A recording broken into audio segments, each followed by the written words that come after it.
Hi there maple fans, and in this series of videos I'll be sharing what I do throughout an entire year on a monthly basis. Please note that these months are based on UK timings, but of course can easily be adapted to anywhere else in the world. Here we are in the month of March in the UK, and March is one of the most dangerous times of year for Japanese maples in my opinion. So in this video we're talking about when to possibly repot your Japanese maples or not to. We'll be talking about feeding as well, and at the end of the video I've got a demonstration of exactly what I do to feed them. So I hope you'll stick around because I think there's a lot of good information here. It's the month that you really need to get things right in order to set yourself up really, and to be honest, for the rest of the whole maple growing season. People worry perhaps about the winter months and, you know, will they survive the cold? But certainly in this sort of North USA and the UK climate, they're really very hardy indeed. And then perhaps there's worrying concerns about the plants drying out, particularly if they're potted during the summer, but these are quite manageable. The problem I always face in the spring is that the plants have started to leaf out, which is absolutely wonderful. However, they've kind of given up that winter dormant protection that the hibernation they kind of go into. So they're then much more vulnerable to the cold. They're much more vulnerable to frosts, and you know, the rest of the elements that can affect Japanese maples really. So I was asked recently, you know, what should my trees look like when they leaf out? And this is Kotonuito and has very fine strap-like leaves. In fact, I'm just doing a bit of gardening and tidying up really, just pulling off from last year. Just to tidy the tree really. They come away quite easily. But this is going to, you know, if you can see here, it's starting to produce some quite long little early leaves really. Whereas perhaps the Cirroswanums, they're very different. They produce a sort of different shaped leaf which opens up like an umbrella, or you can see from this tree here, it's another variant. So don't worry, the trees are fine. They may not look spectacular yet, but they really absolutely will be in a very short space of time. So this is Shishigashira, and as we can see, it's a very sort of twiggy, beautiful little tree, and it produces lots and lots of very, very small leaves. So again, characteristically very different to some of the other cultivars, some of the other types of Japanese maples that are out there. I think it's important to note as well that I haven't had to attend to these trees very much all winter really. So you've got to be a little bit careful in March, because you could have a very damp March, you could have a very dry and hot March actually, and things can be very different. But a good guide is those camellias there, when they start to appear and your bamboo starts to sort of spring up, that there's definitely things going on, and attention must be sort of drawn back to the Japanese maples really. So another really impressive tree, Twombly's Red Sentinel. As you can see, it's a very, very dense tree that's really full of leaves, and it's producing enormous amounts of these sort of immature leaves really. It's going to look absolutely fantastic.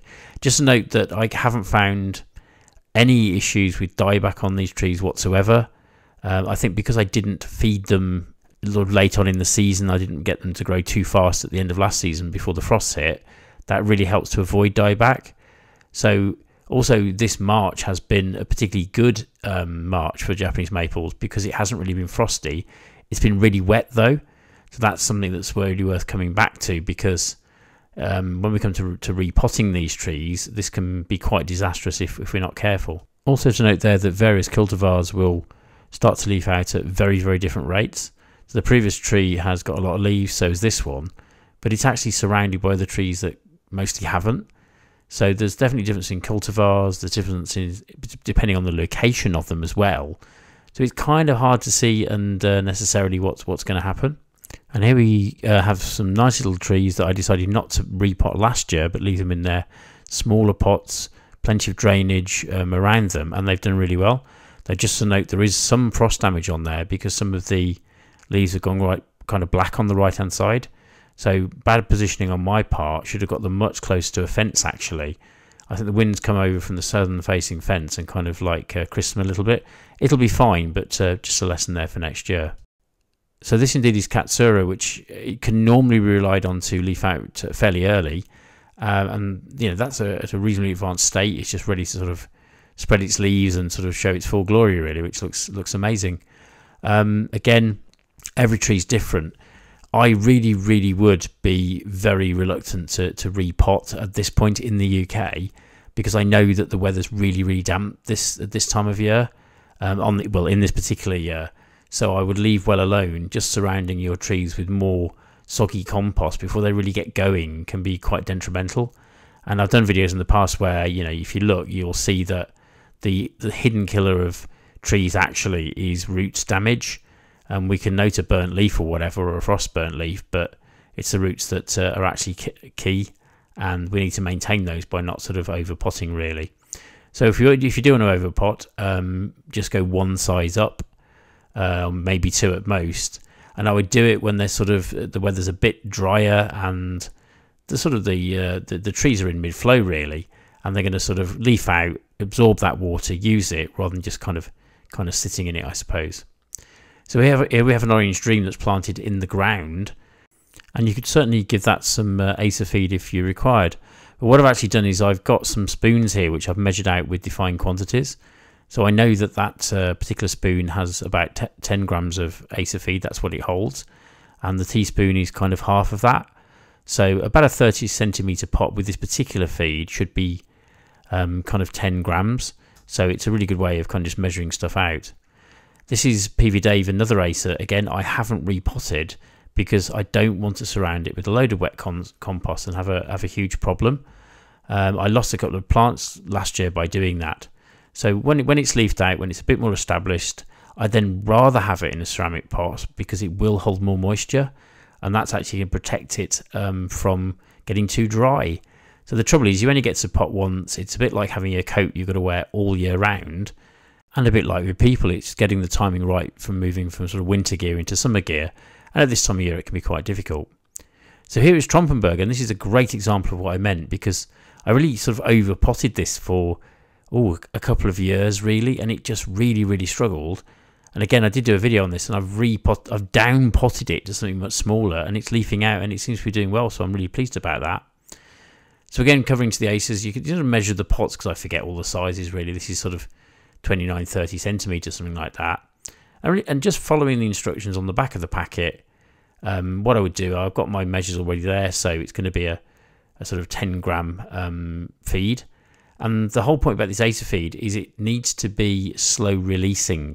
So great to do it this time of year because it's got, you know, months of the summer to feed the plant. The plant's going to use all those nutrients, all those minerals, and particularly nitrogen. And by the end of the season, it's kind of running out a bit, and that will encourage the plants to go kind of dormant and not to grow ridiculously too much into the autumn and the winter, because all that growth is very tender, and that's where sort of dieback occurs, and it's wasted a load of energy. So here we have the feed. I've just moved the mulch out the way at the top. Well, that served us very well, really, but giving it a sprinkle there, distributing it sort of fairly evenly. But as I say, the rain or the watering will actually affect that. It will get absorbed and very slowly feed the tree at a nice rate. We really do need Acer feed. You don't use anything else. That's a really bad idea, because most other composts have got far too much nitrogen in them. And these plants do live under canopies of other trees, you know, natively in China and Japan. They kind of exist on very small amounts of nitrogen, really, in a sort of impoverished soil. And that's kind of where they do best, to be honest with you. So yeah, just sprinkling the last bit there, covering it all over, and that really is it for a whole year. This aspect of growing Japanese maples is really simple, to be honest with you, but very worthwhile to do. So an exception to the rule here is I'm not going to put any fertilizer on this particular little fella here. This is Yukon, and it's done really well. But I'm going to repot that most probably to a slightly bigger pot. So the compost I'm going to add already has nitrogen built into it. So I think the best thing I can do, to be honest with you, is just leave well alone, because I'll be feeding it simply by virtue of repotting, to be honest. So what about the seedlings that I had last year? I did a video on, you know, what is the correct size pot, what's going to work best for them. I'm really pleased to say that the ones that are in the sort of more correct size pot have survived the winter perfectly well, and they're starting to leaf out now. So these are Japanese maple seedlings, and very pleased to have them, to be honest with you. As you see, other ones here as well, nice and sheltered right by a fence, and they're coming on leaps and bounds, to be honest with you. So that could be a rootstock for grafts, or just enjoy them as seedlings as they are, really. they're absolutely free and the sort of thing you can collect if you want from out and about. So, you know, why not? So beware of March. If it's a very wet March like this one, I'd feed absolutely, but really hold back on repotting. Otherwise, you've got sort of semi-dormant plants in too much compost and it could rot the roots. On a really sunny March, and you know, you can have very, very different ones. Absolutely, you know, repot them up again, and perhaps you're going to need to water them. So it's quite varied, and it's just getting close to your plants, just understanding them. If in doubt, I'd rather sort of repot a plant that's in full growth and a bit root bound really, and do that, because I bought one from garden centres and they've done really, really well, than sort of overpot and then have a massive problem.